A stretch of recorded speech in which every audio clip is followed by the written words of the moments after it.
The mysterious stranger. Years passed, and Abina grew into a strong, wise young man. The village of Amauji prospered, and everyone admired Abina's courage and kindness. But one fateful day, a mysterious stranger arrived in the village. The man wore a black cloak and carried a long staff. His eyes were cold, and he spoke with a deep, unsettling voice. "I bring a warning," the stranger announced in the village square. "A great danger is coming to Amauji. A fierce warrior spirit will rise from the forest and destroy everything unless you offer a sacrifice." The villagers were frightened. They whispered among themselves, "What kind of sacrifice?" The stranger pointed to Abina. "This boy must leave the village forever. If he stays, the spirit will come for all of you." The crowd gasped. Some cried, while others looked at Abina with pity.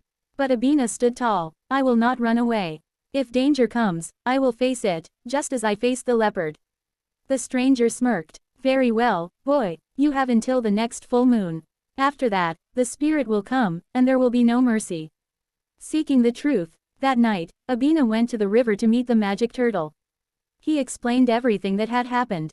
"Who is this stranger?" Abina asked. "And is there really a spirit coming to destroy the village?" The turtle's eyes glowed faintly in the moonlight. "The stranger is not what he seems.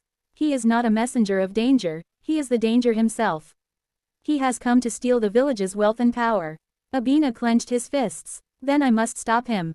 The turtle nodded. "But beware, he is powerful and cunning. You must outsmart him, just as you outsmarted the leopard. I will guide you." The stranger's secret. Over the next few days, Abina secretly followed the stranger. He noticed the man wandering into the forest every evening, muttering strange words and drawing symbols in the dirt. One evening, Abina hid behind a tree and listened closely. "Soon, the villagers will beg me to take their treasures," the stranger whispered to himself. "They will believe the spirit is real, but it's only my trickery." Abina realized the stranger was a fraud. There was no warrior spirit, just a greedy man trying to scare the village. The plan. Abina quickly returned to the turtle and shared what he had learned. The turtle smiled. "Then we will turn his trickery against him." The next morning, Abina gathered the villagers and told them about the stranger's plan. "He is lying to us," Abina said. "But we will pretend to believe him. When he tries to take our treasures, we will catch him." The villagers agreed, and they worked together to set a trap. The trap. On the night of the full moon, the stranger returned to the village. He carried a large sack and demanded, "Bring your treasures to me, and I will protect you from the spirit." The villagers acted frightened and handed over their gold, yams, and fine cloth. But as the stranger loaded his sack, Abina and the strongest men in the village surrounded him. "Your lies end here," Abina shouted. The stranger tried to run, but the villagers caught him. They tied him up and searched his belongings. Inside his cloak, they found magical powders and tools he had used to create the fake spirit. The elders scolded the stranger.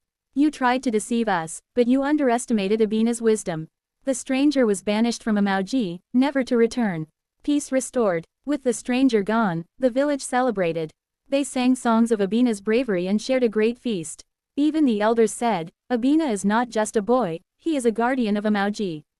From that day on, Abina continued to protect his village, always guided by courage, kindness, and the wisdom of his magical friend, the turtle. And so, Amauji remained a land of peace and prosperity, thanks to the boy who was never afraid to stand up for what was right.